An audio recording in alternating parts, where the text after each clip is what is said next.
Hello बच्चों, राधे राधे। ये आपके मॉर्निंग का पेपर है, मिड टर्म का 2024 और 25 का, क्लास 7वीं हिंदी।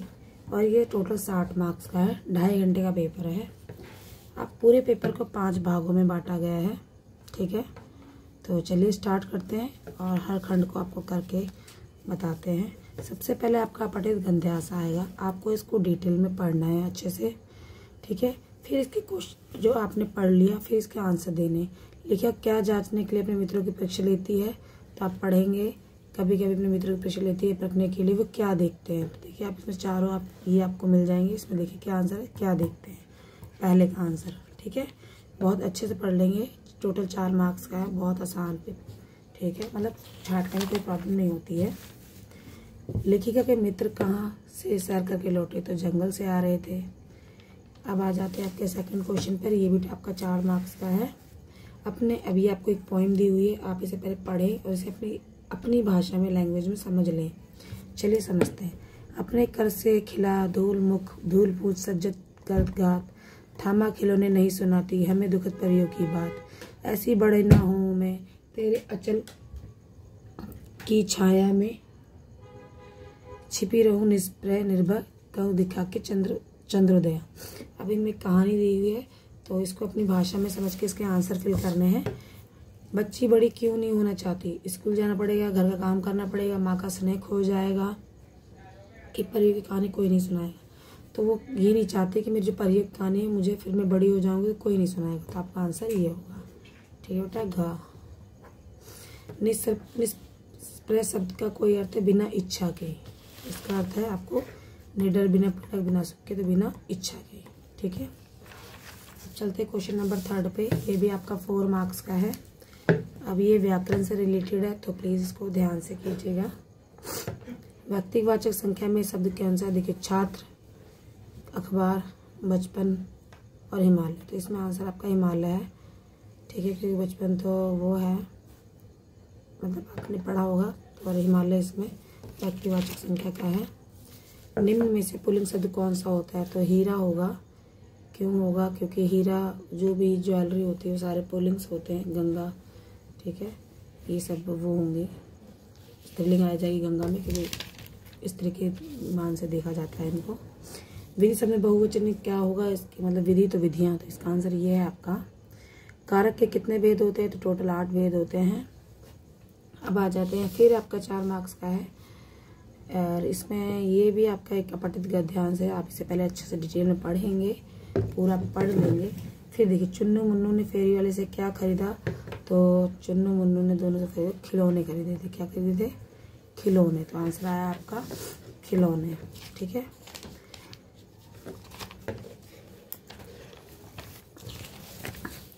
रोहिणी ने बच्चों से क्या जानना चाहा जो उनकी मम्मी थी, तो भाई कितने में खरीदा। तो बच्चों ने खिलौने कितने में खरीदे थे, तो आप पढ़ेंगे पीछे तो आपको पता चलेगा कि 2 पैसे में उन्होंने खरीदे। यहाँ पे 2 पैसे लिखे हैं, उस बच्चे में वहाँ पे 2 पैसे बोले गए हैं, छोटे होंगे ना, ठीक है। रोहिणी किस सोच में पड़ गई थी कि खिलौने खराब हो क्यों, खिलौने महंगे क्यों हैं, खिलौने कौन बेच रहा है, खिलौने इतने सस्ते क्यों हैं, मतलब रीज़न क्यों है इतने खिलौने सस्ते। तो बस वो रोहिणी परेशान थी कि भाई इतने खिलौने सस्ते क्यों दे गया, किस लिए दे गया। कोई भी होता है ना कि जब हमें कोई महंगी चीज़ सस्ते में ज़्यादा, तो कोई कहता है भाई क्या मतलब है, इतनी महंगी चीज़ सस्ते में कैसे दे गया। तो ठीक है, आप समझ के भी आंसर दे सकते हैं। अब आ जाता है फिर आपका 4 मार्क्स का क्वेश्चन आ जाएगा। ये आपको कविता दी गई है, आप पहले से आराम से पढ़ेंगे, डिटेल में समझेंगे, ठीक है। हम पक्षी उन्मत्त गगन के पिंजर बंद न गा पाएंगे, कनक तीलियों से टकरा कर पुलकित पंख टूट जाएंगे। हम बहता जल पीने वाले मर जाएंगे भूखे प्यासे, कहीं भली है कटोरी बोरी कनक कटोरी की मैदा से, ठीक है। तो चलिए से कहानी क्वेश्चन पढ़ते हैं। पक्षी कैसे रहना चाहते हैं, हमेशा अपने घोंसले में रहना चाहते हैं, खुले आसमान में रहना चाहते हैं, पिंजरे में बंद रहना चाहते हैं, कि सोने के पिंजरे में रहना चाहते हैं, नहीं, खुले आसमान में रहना चाहते हैं। पक्षी कहाँ नहीं गा पाएंगे, पिंजरे के बंद होकर नहीं गा पाएंगे। पक्षियों कड़वी निगोरी क्यों पसंद है, क्योंकि आज़ाद रहकर अपनी मेहनत से इसे पाया है, क्योंकि कभी कभी मिलती है, क्योंकि नहीं। तो इसका आंसर यही होगा का। पक्षी किस प्रकार की तीलियों को टकराने की बात कह रहे हैं? तो कनक की। आप पढ़ेंगे यहाँ पे तो आप जाएंगे ना, देखिए कनक की तीलियों से टकरा कर, तो आपका आंसर कनक की। ठीक है, अब क्वेश्चन नंबर 6 आ जाता है, ये आपका 2 मार्क्स का है। खिलौने देखकर बच्चे डैश हो जाते हैं। तो भाई संचित, गर्वित, दुखी, पुलकित। पुलकित माने खुशी होना। बच्चे खिलौने देखते कैसे होते, खुश हो जाते हैं ना। अब आ जाएगा आपका ये खंबा, पेड़, लेटर बॉक्स सभी एक साथ कहाँ पर है? समुद्र किनारे। कहाँ पर है? समुद्र किनारे। कविता के आधार पर प्रश्न उत्तर दीजिए। प्रश्न उत्तर। पक्षी कहाँ का जल पीना चाहते हैं? बहती नदी व झरने का। कठपुतली के मन में कौन सी इच्छा जागती है? नाचने की, गीत गाने, हंसने की, स्वतंत्र होने की। अब आ जाते हैं आपके खंड बा पे। ये टोटल 4 मार्क्स का है। ये व्याकरण से रिलेटेड क्वेश्चन है, तो जरूर देखिए। अगर इसमें जो क्वेश्चन पूछा जा रहा है तो आई मीन वो आपको पढ़ के जाना है। भिखारी को छूट दे देना। रकम सर्वनाम शब्द का भेद बताइए। तो ये है अनिश्चितवाची सर्वनाम। दे देना, कोई पता नहीं, भिखारी नहीं आएगा तो नहीं देंगे ना, तो निश्चित नहीं है कि देंगे ही देंगे। क्या पता भिखारी आए और हम ना रहे, तो ये अनिश्चित सर्वनाम है।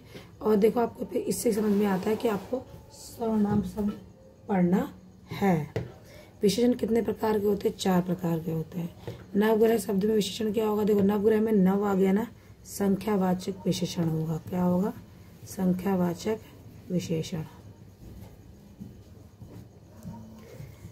माता पिता समस्त पद में समास। तो देखो द्वंद्व समास, जहाँ पे ये हाइफन लग जाता है ना, ये ऐसे डॉट वाला शब्द, तो ये कहीं पे भी लग जाता है, ये द्वंद्व समास ही होगा।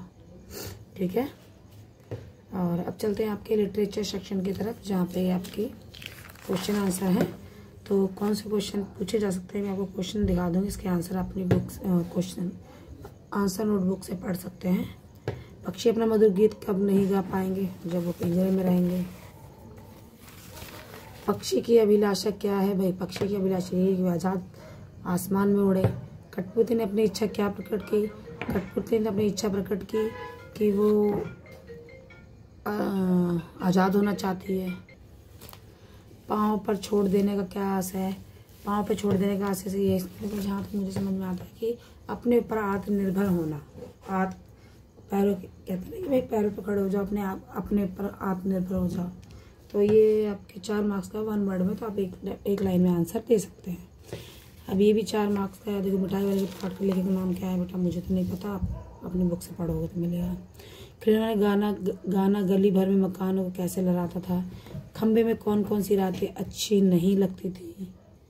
ठीक है, आसमान में गड़गड़ाती बिजली किस पर आग गिरी थी? निम्नलिखित में से किन्हीं 4 शब्दों के उत्तर दीजिए। तो आपको 5 दिए हैं, इसमें 4 दीजिए। मुरली वाला देखने में कैसा था? उसके बारे में लोग अंदाजा लगाया। मुरली वाले बच्चों से कैसे बात करता था? तो बड़े प्यार से बात करता था वो। अगर कोई कम पैसों में मांगता चीज देता था। रोहिणी उस फेरी वाले के विषय में जानने की इतनी उत्सुकता क्यों थी? लेटर बॉक्स को अपना महत्व क्यों लगता था?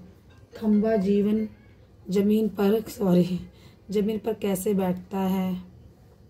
ठीक है, आप इन 5 में से कोई भी एक उत्तर दे सकते हैं। निम्नलिखित में से किन्हीं 3 के प्रश्नों के उत्तर देने हैं। अब आपके आ जाएंगे 2 मार्क्स के। पिंजरों में पक्षियों क्या क्या कष्ट होते हैं? तो किसी भी आप ये तो याद करने वाला क्वेश्चन भी ज़्यादा नहीं। देखो पिंजरे में, अगर हमें कोई पिंजरे में रख देगा तो हम क्या क्या महसूस करेंगे, तो आप उसको सोच समझ के आंसर दे सकते हो। अगर याद नहीं है, वैसे तो बुक पढ़ी होगी। पक्षियों के सपने और अरमान क्या हैं? पहली, कठपुतली के मन में विद्रोह की भावना क्यों उत्पन्न हो गई? कठपुतली कवि का सारांश लिखिए। तो इसे अपनी भाषा में लिख सकते हैं। अब चलते हैं आपके व्याकरण सेक्शन पे। ये आपका 5 नंबर का बेटा, ये आपका निबंध है। देखो क्रिकेट का मैच, भारत के किसान स्वतंत्रता दिवस। आपको इनको याद करने की जरूरत नहीं है, इनको पढ़ लो और भी 2-4 पढ़ लो, कुछ भी आ सकता है। आप बनाकर आराम से अच्छी भाषा में लिख सकते हो। बस जो भी लिखो ना वो गलत नहीं होना चाहिए, उनमें मात्राओं की गलती नहीं होनी चाहिए। एक बार भी टीचर मात्राओं की गलती पकड़ लेता है ना, फिर वो कॉपी को बहुत ध्यान से चेक करने लग जाता है। तो कोशिश करो कि हिंदी में गलती नहीं हो। हिंदी में मार्क्सिक गलती के मात्राओं के कट जाते हैं।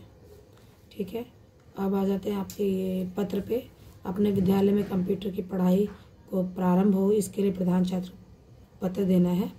तो ये औपचारिक पत्र है। बहन की शादी का अवकाश लेने हेतु देवी उपचार, बहन की शादी के लिए, तो ये ज़्यादा आसान है। कहने को तो दोनों ही आसान है, आप कोई सा भी कर सकते हो, पर मेरे हिसाब से तो ज़्यादा आसान ये लगता है।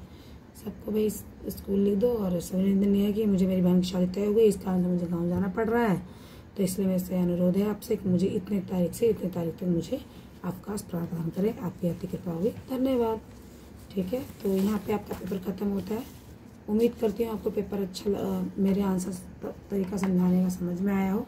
अगर मेरी वीडियो अच्छी लगी तो प्लीज़ लाइक करें, कमेंट करें और सब्सक्राइब करें। राधे राधे, धन्यवाद बच्चों, बेस्ट ऑफ लक।